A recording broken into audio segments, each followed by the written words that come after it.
अस्सलामुअलैकुम स्टूडेंट्स, आज जो हमारा टॉपिक है ये थोड़ा सीक्वेंस से हट के है। मुझे एक रिक्वेस्ट मिली थी कि मैम काइंडली किंगडम एनिमेलिया का फाइलम नाइजीरिया जो है वो करवा दें, तो इसलिए आज मैं ये वीडियो बना रही हूँ। क्लास जो है ये फर्स्ट ईयर का है और चैप्टर है किंगडम एनिमेलिया और इसका सेकंड फाइलम है फाइलम नाइजीरिया। फाइलम नाइजीरिया के कुछ करैक्टरिस्टिक्स हैं, उनको डिस्कस करते हैं। फाइलम नाइजीरिया में टोटल 9000 स्पीशीज़ हैं, ठीक है। जो स्टिल अभी तक स्टडी हो चुकी हैं वो 9000 स्पीशीज़ हैं जो फाइलम नाइजीरिया में एग्जिस्ट करती हैं। तो ये नंबर मोस्टली आपसे एमसीक्यूज़ में भी पूछा जा सकता है, तो ये आपने मेमोराइज़ करना है। निमेटोसाइट्स और सिलेंट्रेटा भी नाइजीरियन को ही बोला जाता है, ठीक है। नाइजीरियन को और भी 2 नेम से लिखा जाता है, निमेटोसाइट्स और सिलेंट्रेटा। अब देखिए निमेटोसाइट्स हम नाइजीरियंस को क्यों बोलते हैं, आखिर कोई किसी ना किसी इसके करैक्टरिस्टिक की वजह से हम इसको निमेटोसाइट्स बोलते हैं। देखें फॉर एग्ज़ाम्पल ये हमारे पास एक सिलेंड्रिकल स्ट्रक्चर है किसका, किसी भी नाइजीरियन का, ठीक है। हम एक हाइड्रा की एग्जांपल ले लेते हैं। तो ये पॉलिप स्ट्रक्चर है और इसके अंदर निमेटोसाइड यानी एक long tube like structure present होता है जिसने इस बॉडी के अंदर अपने आप को कॉइल अप किया हुआ होता है, ठीक है। ये वाला जो कॉइल अप वाला स्ट्रक्चर होता है ये बॉडी से बाहर निकालते हैं जब इन्होंने किसी एनिमल को कैप्चर करना होता है, ठीक है। हम इसके आगे करैक्टरिस्टिक्स में पढ़ेंगे कि ये कार्निवोर्स हैं, मींस ये एनिमल्स को ही ईट करते हैं, ठीक है। कार्निवोर्स वो होते हैं जो एनिमल्स को ईट करते हैं।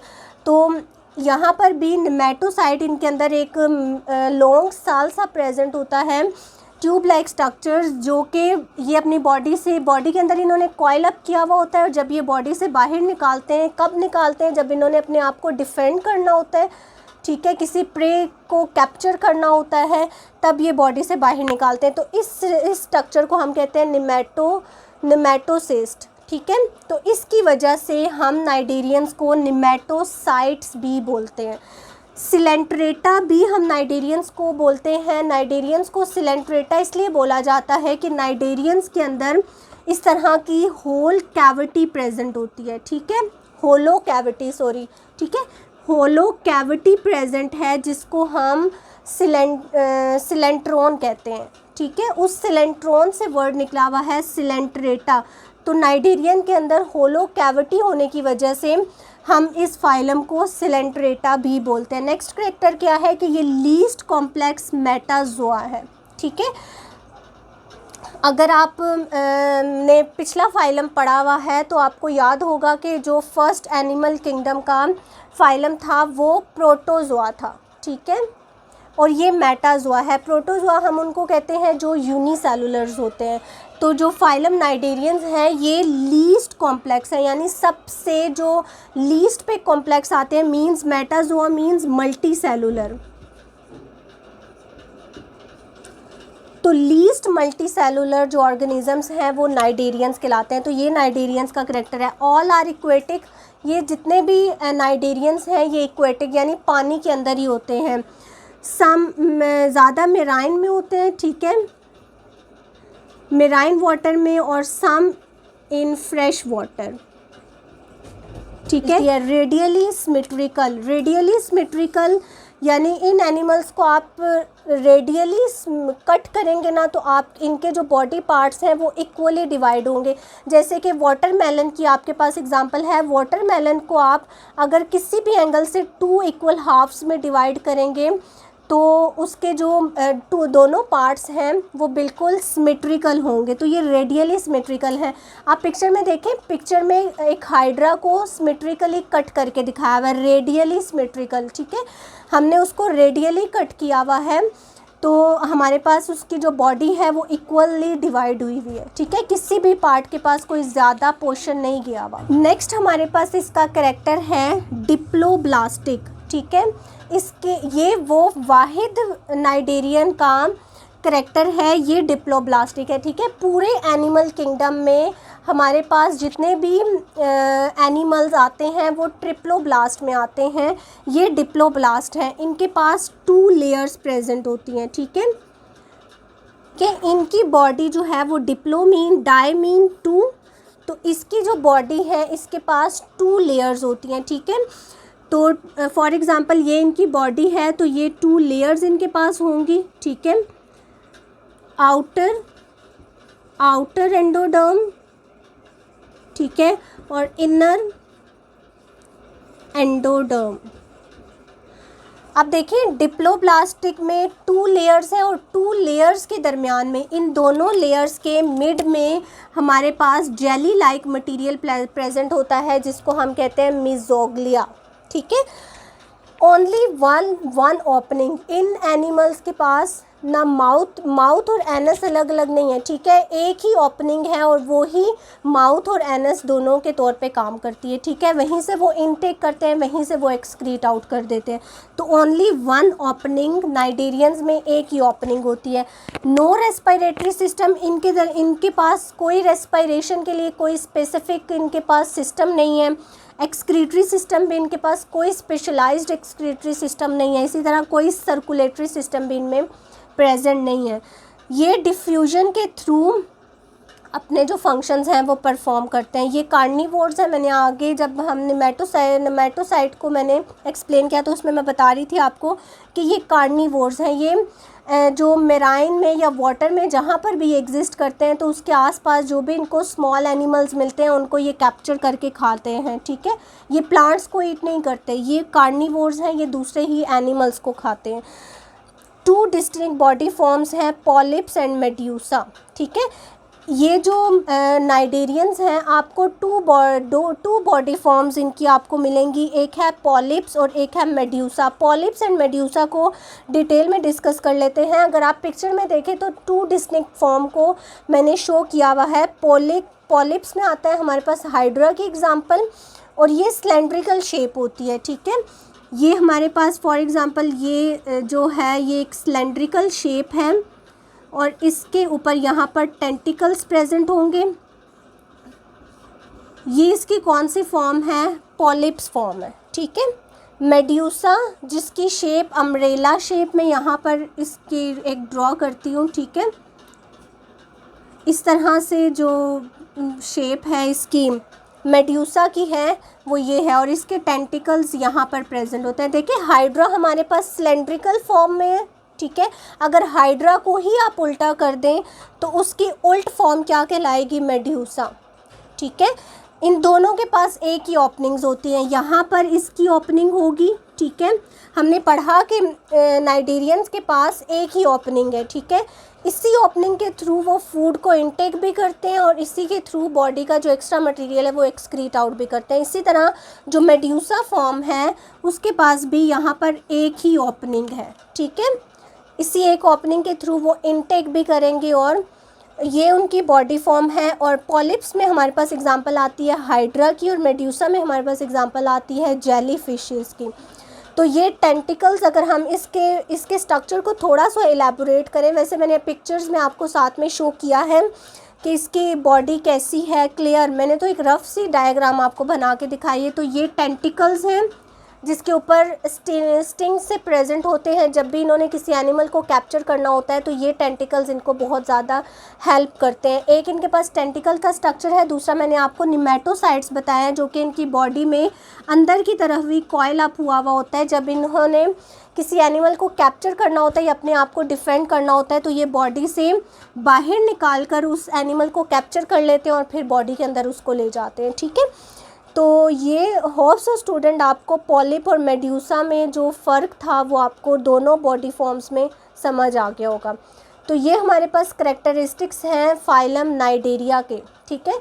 नाइडेरिया की ये जो नेम्स हमने सेकंड और थर्ड नेम इसको दिया, ये आपने याद रखना है, निमेटोसाइट्स एंड सिलेंट्रेटा। तो इसके कुछ करैक्टर आप देखें, नाइडेरियन को आपने याद रखना है तो इसकी आपको ये 1-2 एग्जांपल्स याद रख लें। जैसे हाइड्रा और जेलीफिश को आप याद रखेंगे तो आपको आपको इन दोनों को अपने माइंड में जब आप इसकी एक इमेज सी बनाओगे तो आपका पूरा फाइलम नाइडेरिया जो है वो इजीली आपको याद आ जाएगा। नाइडेरिया सबसे इजी वे किसी भी फाइलम को याद रखने का यही होता है कि आप उसके एग्जांपल्स को अपने माइंड में इमेजिन करें और उस एनिमल की पिक्चर को अपने माइंड में लाएं और ये सारे करैक्टरिस्टिक्स आपको खुद ब खुद याद हो जाएंगे। नेक्स्ट आपके पास है अल्टरनेशन ऑफ जनरेशन। तो अल्टरनेशन ऑफ जनरेशन में हम देखते हैं, हम इसको जब भी हम किसी फाइलम को डिस्कस करते हैं, हम इसकी स्पीशीज़ को डिस्कस करते हैं, इसको हम देखते हैं कि ओरिजिनेट कहाँ से हुआ है, ये मल्टी सेलुलर है या यूनिसेलुलर है, ये किस तरह से अपने आप को इसने किस लेवल तक ऑर्गेनाइज किया हुआ है, ठीक है। फिर इसके एग्जांपल्स हैं और फिर हम इसको इसके एंड में हम ये भी डिस्कस करते हैं कि अपने आप को रिप्रोड्यूस कैसे करते हैं, ठीक है। तो रिप्रोडक्शन हम देख लेते हैं, अल्टरनेशन ऑफ जनरेशन। देखिए पॉलिप्स जो, अच्छा मैंने यहाँ पर आपको एक बात नहीं बताई, पॉलिप्स जो है ये सिसाइल होते हैं, मींस ये मूव नहीं करते, ठीक है।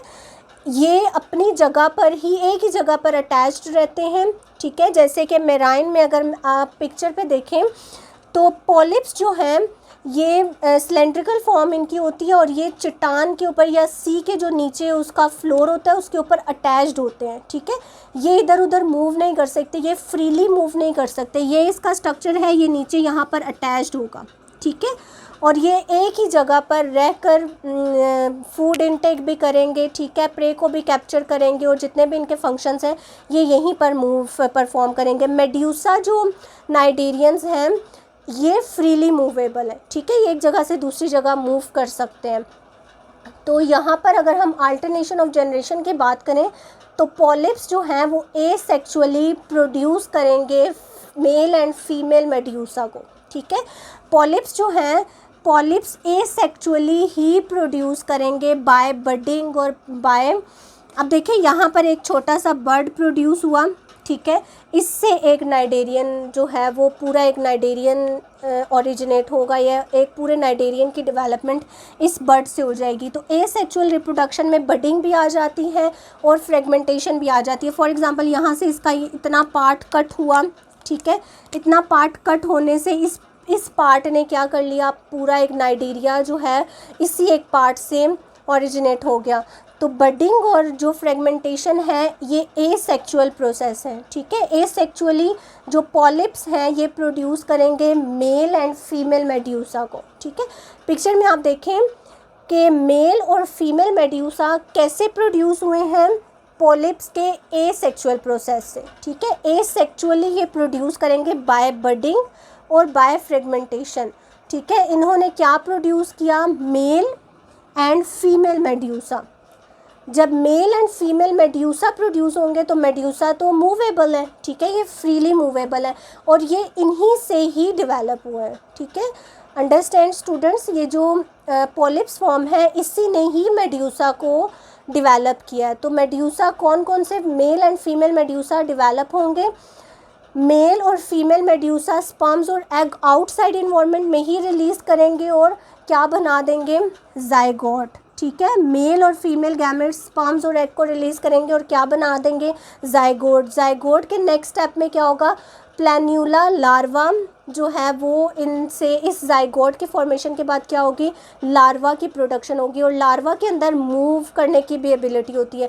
तो लार्वा क्या होगा, लार्वा जाके उस जगह पे अटैच हो जाएगा, ठीक है। यहाँ आके लार्वा अटैच हुआ और इस लार्वा के अटैच होने से यहाँ पर पूरा एक दोबारा पॉलिप्स जो है वो जनरेट हो गया। तो पॉलिप्स जनरेट हुआ, फिर दोबारा जब ये ग्रो करेगा, फुली ग्रो हो जाएगा, फिर दोबारा से ये साइकिल जो है इसी तरह चलती रहेगी।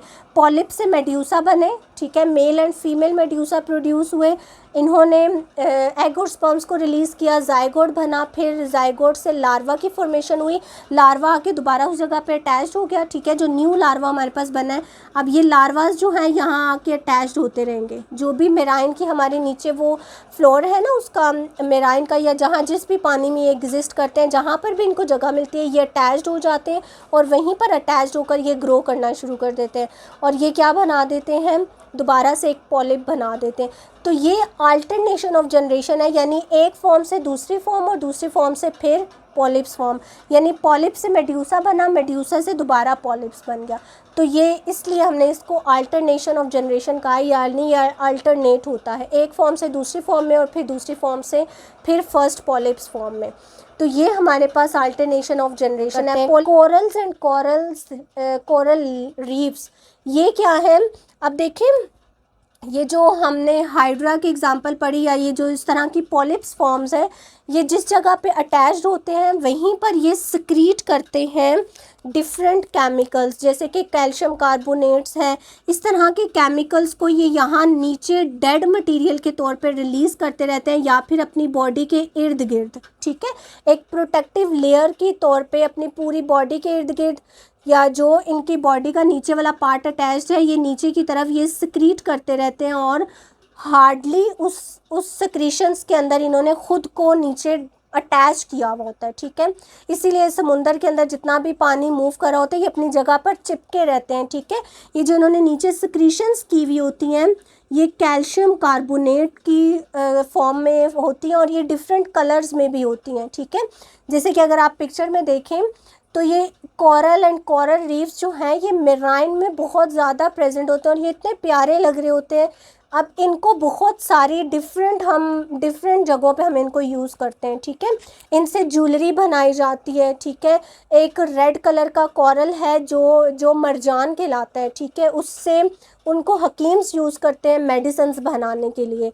तो कोरल रीफ्स जो हैं, कोरल एंड कोरल रीफ्स, इन्हीं से नाइजीरियन से ही जनरेट होते हैं, और इनको बहुत सारे पर्पसेस में यूज़ किया जाता है। अगर आप पिक्चर में देखें तो ज्वेलरीज़ हैं, ठीक है, डेकोरेशन पीसीज होते हैं बहुत प्यारे प्यारे, जो इन कोरल रीफ्स को निकाला जाता है और उनके बाद बनाया जाता है, ठीक है। तो ये हमारे पास नाइजीरियन था।